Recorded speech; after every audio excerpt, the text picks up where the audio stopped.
Olá, você vai ver no Jornal de hoje. Vereadores realizam sessão extraordinária e aprovam 15 projetos. Destaque para as áreas de saúde e transporte. Aprovado em segunda discussão, substitutivo 3 de 2017, do novo vereador Jair Assaf e outros. Por 19 votos favoráveis, é isso, primeiro secretário? Por 19 votos favoráveis. Governo Federal lança novo FIES, com vagas a juros zero para baixa renda e desconto automático no salário após a formatura. Além disso, o aluno vai saber, ao firmar o contrato, o valor total do empréstimo, ao contrário do que acontece hoje, em que há renovação semestral de acordo com o reajuste das mensalidades. E a partir desta segunda, bancos começam a aceitar gradualmente boletos atrasados de outras instituições. É agora no Câmara Notícias.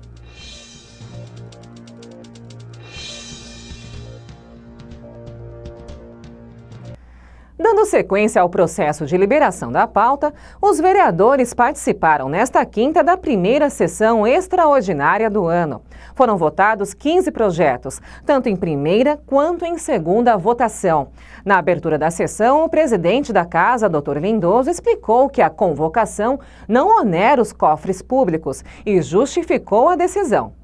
Nenhum vereador recebe extra por isso. Nós estamos aqui pelo compromisso com a cidade, pelo compromisso com o munícipe, com os cidadãos osasquenses. Nós temos uma pauta muito grande, ficou uma pauta extensa para o início de agosto, e achamos por bem fazer uma extraordinária para, pelo menos, diminuir um pouco dos projetos de lei, projeto de resolução, para que não ficasse muito carregada a pauta no início do segundo semestre. Por isso, nós estamos aqui. Eu, particularmente, muito gripado, completamente congestionado, mas não me impede de estar conduzindo os trabalhos hoje em prol benefício da nossa cidade. Foram aprovados em segunda votação e, portanto, necessitam de sanção do prefeito Rogério Lins o projeto de autoria do vereador Ricardo Silva, que inclui a campanha Junho Vermelho de estímulo à doação de sangue no calendário oficial da cidade. Outro destaque da área de saúde foi a aprovação do projeto do vereador De Paula, que estabelece prazo máximo de até 60 dias para atendimento em consultas, exames e cirurgias na rede municipal. Antes da votação, o autor da proposta veio à tribuna para discutir o projeto. Hoje chega um momento muito importante aí na nossa história, onde nós vamos ter aqui a oportunidade nessa casa, doutor Renato Bonin, Vossa Excelência, que é médico, respeitado aqui na nossa cidade e tem um grande crédito com o nosso povo. Nós vamos discutir aqui o projeto em segunda votação 62/2017, que dispõe sobre o tempo máximo de atendimento de espera para realização de procedimentos médicos nas unidades da rede municipal da Secretaria da Saúde de Osasco. Esse projeto, senhor presidente, ele tem como base a resolução 259 da Agência Nacional de Saúde, que determina os prazos. A Agência Nacional de Saúde fez essa regulação cobrando dos planos de saúde. O exemplo que eu dou é o seguinte: o pai cobrar dos filhos alheio. E agora nós fizemos o projeto de lei baseado nessa resolução para que seja implantado aqui, vereador Rogério Santos, na nossa cidade de Osasco. A nossa cidade de Osasco, vereador Jair Assaf, começou nesse ano aqui, na Secretaria de Saúde, com aproximadamente 240 mil pessoas aguardando algum procedimento na área da saúde. Então, prova que o que a administração anterior fez foi judiar muito do nosso povo. A cidade de Osasco, que é uma cidade muito respeitada para o estado de São Paulo e para o país. A cidade de Osasco tem o segundo PIB do estado e tem o 8º PIB do país. Então tem condição de ter uma saúde de melhor qualidade. Também na área da saúde, foi aprovado em segunda votação o projeto de autoria do vereador Dr. Bonin, que amplia e torna obrigatória a aplicação da vacina tríplice bacteriana na gestação e no puerpério, que é o período de 6 a 8 semanas após o parto. Outro projeto, mas aprovado em primeira votação, foi o da vereadora Lúcia da Saúde, que garante atendimento prioritário a idosos na rede pública de saúde municipal. Na área de transportes, foi aprovado em segunda votação o projeto do vereador Alex Sá, que obriga as empresas de transporte da cidade a oferecerem Wi-Fi gratuito nos ônibus, sendo metade da frota no prazo de 1 ano e a outra metade no prazo de 18 meses. Outro importante destaque é o projeto conjunto dos vereadores Jair Assaf e Tinha de Ferreira, que reduz de 65 para 60 o passe livre para idosos nos ônibus municipais. Está em discussão, em segunda discussão, o substitutivo 3 de 2017 do nobre vereador Jair Assaf e outros. Pedir votação nominal, chamada pelo primeiro secretário, ordem alfabética. Não. Não havendo quem queira discutir, está em votação. Senhor presidente, 19 registros, voto sim ao presente projeto, 2 ausentes, senhor presidente. 19. Aprovado em segunda discussão, substitutivo 3 de 2017, do novo vereador Jair Assaf e outros. Por 19 votos favoráveis, é isso, primeiro secretário? Por 19 votos favoráveis. Como o projeto é uma alteração da lei orgânica, ele não passará pelas mãos do prefeito Rogério Lins. A previsão é que essa mudança na idade mínima para que idosos obtenham passe livre no transporte municipal entre em vigor em 90 dias após a publicação no Diário Oficial da cidade. Em segunda votação, foram aprovados ainda o projeto da vereadora doutora Régia, que cria a Escola do Parlamento na Câmara Municipal, e do vereador Jair Assaf, que propõe que ao menos 5% dos brinquedos nos shoppings da cidade sejam adaptados a crianças com deficiência ou mobilidade reduzida. Já o projeto do vereador Daniel Matias, que proíbe a discussão da ideologia de gênero nas escolas municipais, não foi votado. O vereador Didi fez um pedido de vistas e assim a análise do projeto foi adiada para agosto. O presidente em exercício, Eunício Oliveira, sancionou nesta quinta uma lei sobre precatórios. Quem traz mais informações é o repórter da TV NBR, Paulo La Sálvia.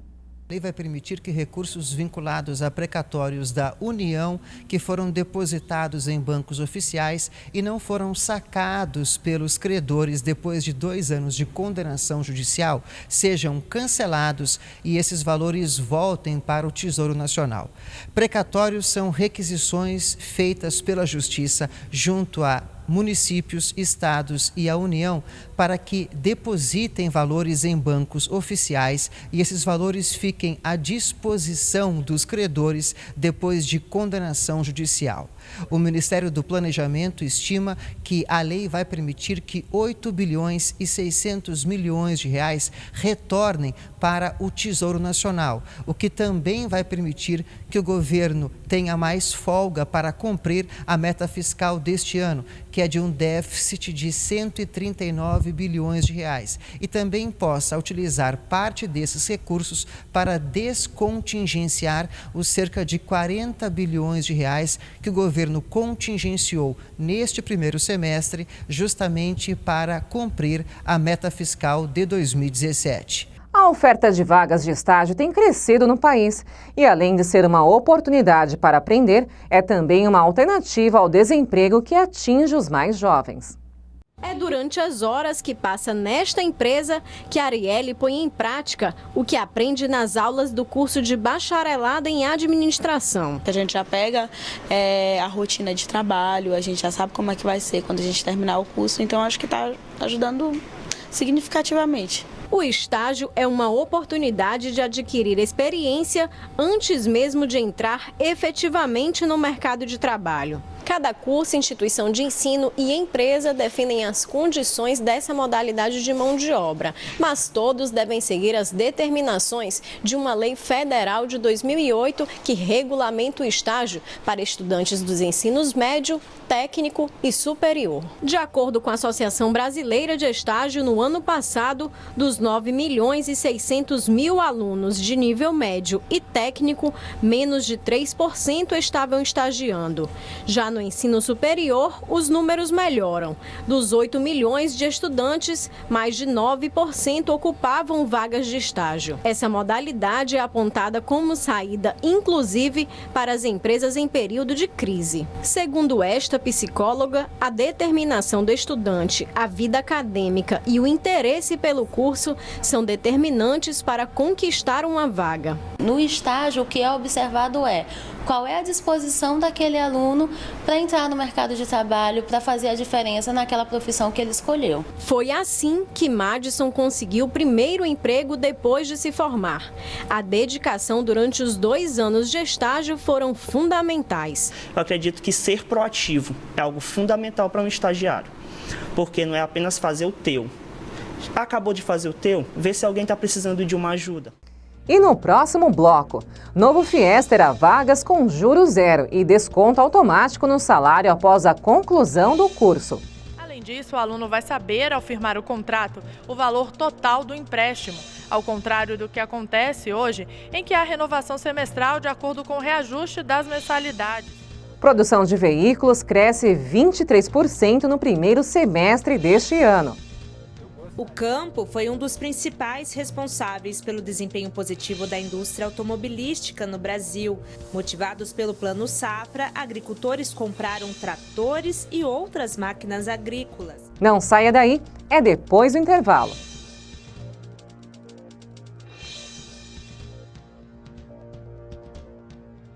Quem doa sangue regularmente pode estar ajudando uma pessoa que nunca viu na vida.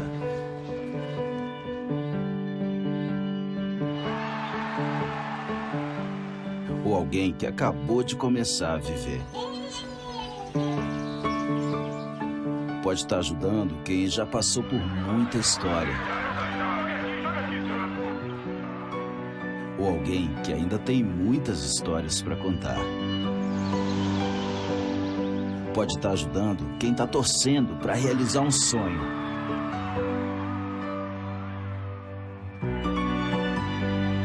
Ou alguém que está torcendo para ser ajudado. Quem doa sangue regularmente pode até não saber quem está ajudando, mas sabe que está ajudando muita gente. Ministério da Saúde, Governo Federal.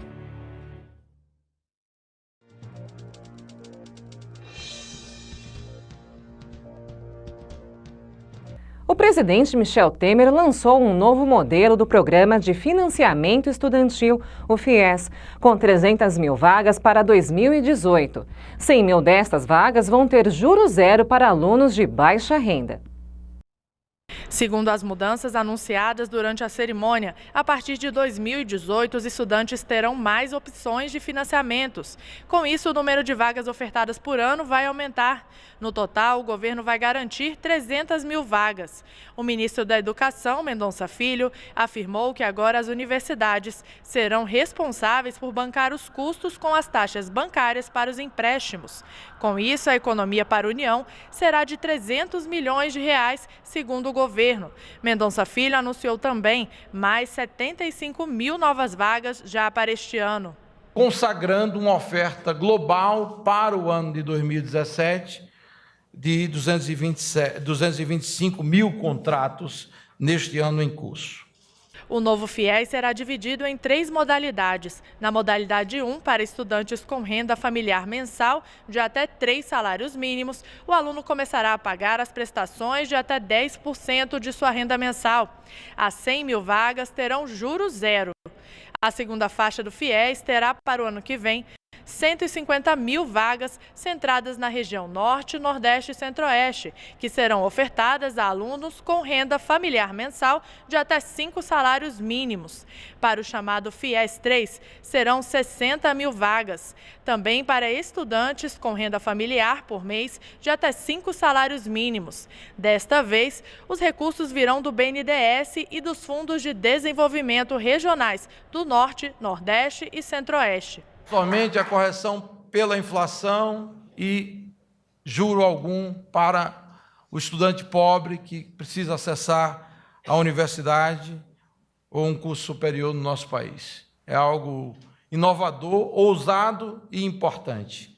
Além disso, o aluno vai saber, ao firmar o contrato, o valor total do empréstimo, ao contrário do que acontece hoje, em que há renovação semestral de acordo com o reajuste das mensalidades. A ideia, segundo o governo, é dar mais transparência aos contratos. As mudanças, segundo o governo, são uma forma de viabilizar o programa, que possui um índice de inadimplência que gira em torno de 46%. Para o presidente Michel Temer, o novo FIES vai garantir um programa mais eficiente e voltado a quem precisa. O FIES tem ajudado a democratizar o acesso ao ensino superior, não é? Porque, portanto, o que fazemos é criar um FIES mais sustentável, talvez mais efetivo, um FIES mais eficiente e voltado sempre, naturalmente, para quem mais precisa. A partir desta segunda, os bancos passarão a aceitar o pagamento de boletos de cobrança em atraso emitidos por outras instituições bancárias. Nesta primeira etapa, porém, serão processados boletos de 50 mil ou mais que estejam vencidos. Em setembro, será a vez dos boletos de R$ 2.000 a R$ 49.999. Segundo a Febraban, federação que representa os bancos, esse valor será reduzido gradualmente até o final do ano. Boletos de qualquer valor que estejam vencidos poderão ser pagos em qualquer agência bancária. E a produção de veículos cresceu 23% no primeiro semestre deste ano. Mais de 1 milhão de unidades foram montadas no país. O que puxou o bom desempenho foi o recorde nas exportações. O campo foi um dos principais responsáveis pelo desempenho positivo da indústria automobilística no Brasil. Motivados pelo Plano Safra, agricultores compraram tratores e outras máquinas agrícolas. Isso fez com que a produção no primeiro semestre aumentasse 40% em relação ao mesmo período do ano passado. A produção de carros, caminhões e ônibus também teve aumento de janeiro a junho, mais de 23% em relação ao primeiro semestre de 2016. Mas nesse setor, a alta foi impulsionada pelas exportações a países da América Latina, principalmente Argentina e México. As vendas para o exterior subiram quase 60%. O bom desempenho fez com que a Anfávia revisse as projeções para este ano. Agora, a expectativa é de crescimento de 21,5% na produção de veículos, ante 12% da previsão anterior. A participação das exportações tem crescido, mas o mercado brasileiro ainda é o responsável pela maior parte das vendas. De cada 10 veículos montados no primeiro semestre, 8 foram vendidos aqui no Brasil. De janeiro a junho deste ano, houve um aumento nas vendas de 3,7% em relação ao primeiro semestre do ano passado. É o melhor resultado desde 2013. Se a gente considerar que em 2012, 2013, nós tínhamos um mercado de 3 milhões e 800 e o ano passado nós tivemos um mercado de 2 milhões e 50, vamos dizer, é um crescimento pequeno sobre uma base baixa. Então ainda não está muito longe da gente atingir números que permitam reduzir de forma substancial a capacidade ociosa de produção que a gente tem no Brasil. Mais de 34 mil pessoas esperam pelo transplante de órgãos no Brasil. E nos primeiros 3 meses do ano, mais de 700 morreram aguardando na fila por causa de um doador. Um dos problemas é que 4 em cada 10 famílias não permitem a retirada de órgãos de parentes com morte cerebral. O desenho avisa. Nesta casa bate um coração guerreiro. É do Paulo, de 10 anos, que recebeu um transplante há mais de 1 ano. Ele tinha um problema raro no coração.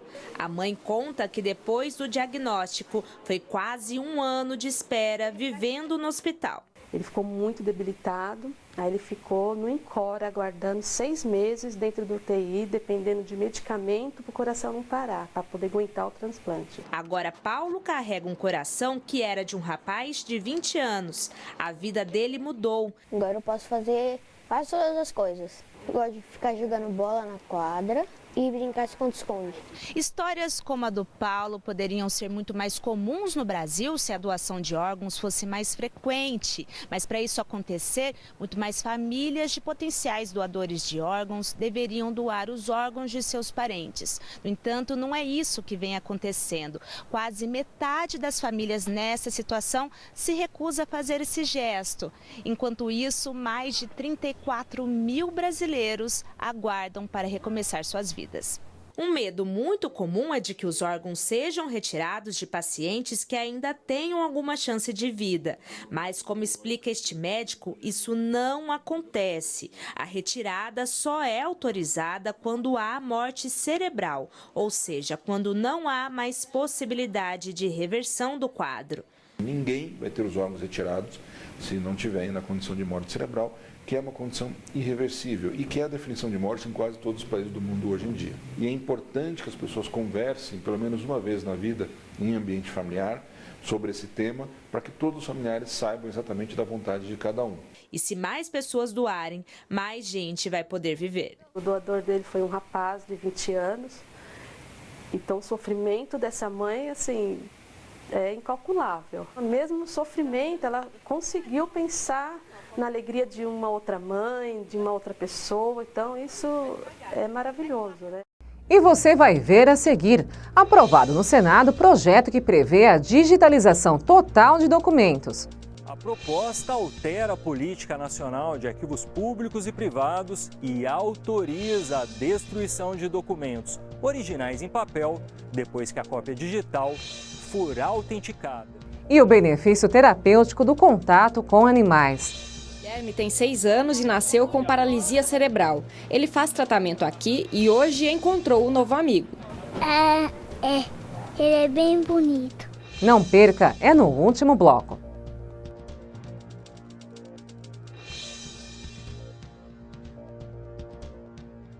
Vem pra biometria, vem, não pode faltar ninguém. A cidadania na ponta do seu dedo também. A digital de cada um faz a diferença. Vem, você escolhe a dedo e volta muito bem. Por isso mesmo não pode faltar ninguém. Vem pra biometria, vem. Acesse o site da Justiça Eleitoral e se informe sobre a biometria no seu estado. Não pode faltar ninguém.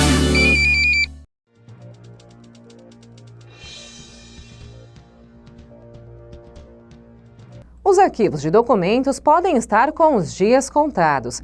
Isso porque um projeto de lei aprovado no Senado autoriza a destruição dos documentos em papel.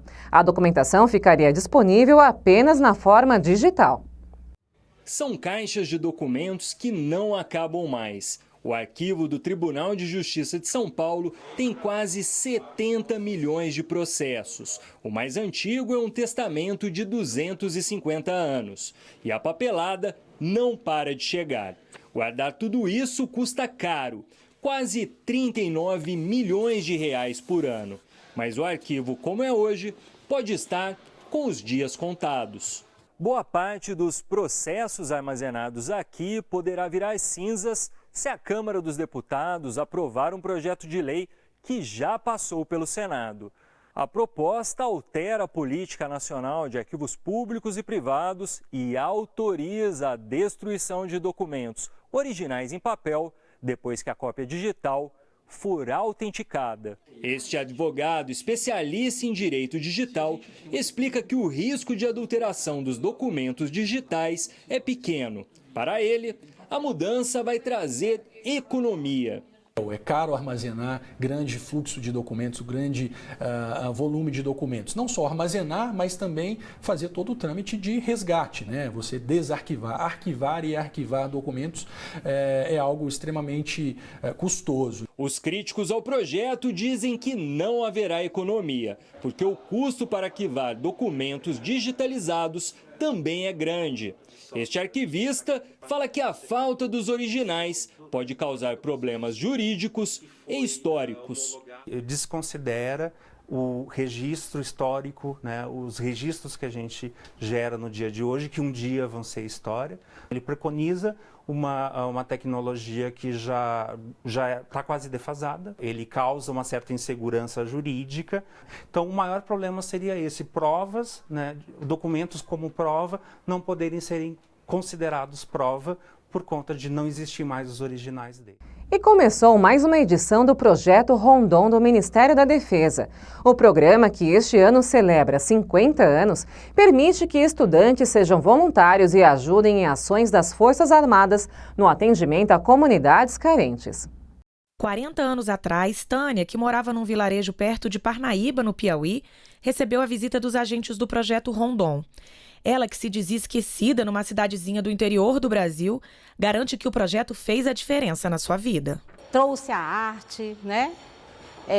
Cultura, né? Porque a cidade era muito carente e não oferecia para a comunidade, para o jovem, para as crianças, né? E para o orgulho da mãe, agora o Ricardo, filho da Tânia, se tornou um rondonista. É o primeiro ano que ele participa do projeto. Um grupo de alunos da faculdade onde estuda embarcou para Rondônia e vai fazer palestras sobre licitação, atendimento ao público e coleta seletiva. Ele acredita que dividir o seu conhecimento com quem precisa vai trazer muito mais alegria para ele do que para os moradores das cidades atendidas. Já tenho percebido que a gente vai trazer muito mais, né? Vai agregar muito mais e aprender muito mais com essa experiência. E é uma experiência profunda de vida e cidadania. Essa ação faz parte das comemorações dos 50 anos do Projeto Rondon do Ministério da Defesa. A ideia é que os universitários levem os seus conhecimentos em áreas como saúde, educação, cultura e tecnologia. Em Porto Velho, Rondônia, o ministro da Defesa, Raul Jungmann, participou da cerimônia que comemora os 50 anos da primeira operação do projeto. A necessidade que nós temos de aproximar os nossos estudantes universitários do Brasil profundo, de um Brasil vulnerável, de um Brasil pobre, de um Brasil que precisa de apoio. E essa juventude que aqui se encontra, ela tem energia, ela tem a paixão e ela já tem conhecimento suficiente para fazer essa ponte. 15 municípios de Rondônia vão ser visitados por 310 professores e alunos de 30 instituições de ensino superior, para realizar ações que contribuam para o bem-estar das comunidades. Desde 1967, ocorreram 76 operações em 1.142 municípios de 23 estados, envolvendo a participação de 2.170 instituições de ensino superior e 21.436 universitários e professores. As ações multiplicadoras atingiram mais de 2 milhões de pessoas. Na mala do estudante Leonardo, muita expectativa e a vontade de fazer a diferença. Vivenciar uma situação totalmente fora do seu cotidiano, né? Porque aqui a gente só vem para a faculdade, vê as coisas teóricas e lá a gente vai colocar realmente em prática tudo aquilo que a gente aprendeu. Estudos científicos comprovam resultados positivos de animais em terapias. O contato pode trazer motivação e melhora na coordenação motora. E no último dia 4, as crianças da ACD em São Paulo receberam a visita de um cão que ajuda nas sessões de reabilitação. Pelo carinho que os pacientes em reabilitação aqui na ACD fazem no Magnus, até parece que eles já são íntimos. Renan tem movimentos limitados e só não tem um bichinho em casa por falta de espaço. Me apaixonei por ele, né? Pena que não pode levar para casa. Guilherme tem 6 anos e nasceu com paralisia cerebral. Ele faz tratamento aqui e hoje encontrou um novo amigo. Ele é bem bonito. Márcio é o pai do garoto. Eles têm um cão em casa que ajuda na recuperação do menino. A gente não queria cachorro, mas como a gente viu que para interagir ele, a gente pegou, né? Roseli é voluntária na associação há 4 anos. As crianças ficam apaixonadas e ficam mais sensibilizadas. O cachorro é treinado para se relacionar com pessoas em tratamento. A terapia com animais pode ajudar a melhorar habilidades motoras, de atenção e aumentar a interação social, por exemplo. A gerente desta unidade da ACD em São Paulo diz que a visita traz uma sensação de bem-estar para todos. Ele traz essa acolhida, esse aconchego mesmo com os pacientes e com os familiares e com a própria equipe que trabalha na unidade. Vamos conferir agora como fica o tempo para a Grande São Paulo. As informações são da Clima Tempo. A região metropolitana de São Paulo está há pelo menos 20 dias sem uma chuva moderada. E agora os ventos frios começam a diminuir. Com a presença da massa seca sobre a região, a qualidade do ar tende a piorar. E os problemas respiratórios resultantes do ar seco também tendem a se agravar. Na região metropolitana, o frio vai começar a diminuir nos próximos dias. A madrugada desta sexta-feira já não será tão fria. Na capital, a mínima prevista é de 12, em Osasco, mínima de 13. O sol predomina e não há condições para chuva. Máxima de 21 graus na cidade de São Paulo, máxima de 20 graus em Mogi das Cruzes. Eu sou Fernanda Lucena e este foi o Câmara Notícias. Obrigada pela sua companhia. A gente se vê na próxima edição. Até lá!